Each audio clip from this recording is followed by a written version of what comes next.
Can we turn off Messenger Notes feature? In today's quick and easy tutorial, we're going to be figuring out whether we can turn off or hide the notes feature in Messenger on your phone, step by step. So let's get started.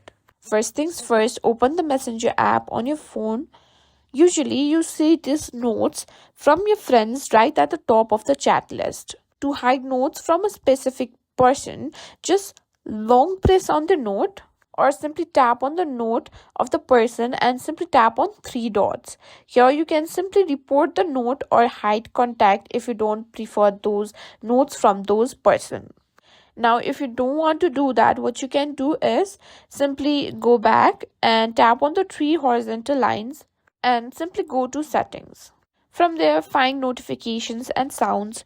Here, simply find any option related to notes. As you can see here, notes, simply toggle that option off. Now, if you don't see these settings, what you need to do is simply open your app store and search for Messenger app and make sure Messenger is updated to the latest version. If you see the update feature, simply tap on update, and that's it. You've now hidden or turned off the Messenger note feature in just a few steps.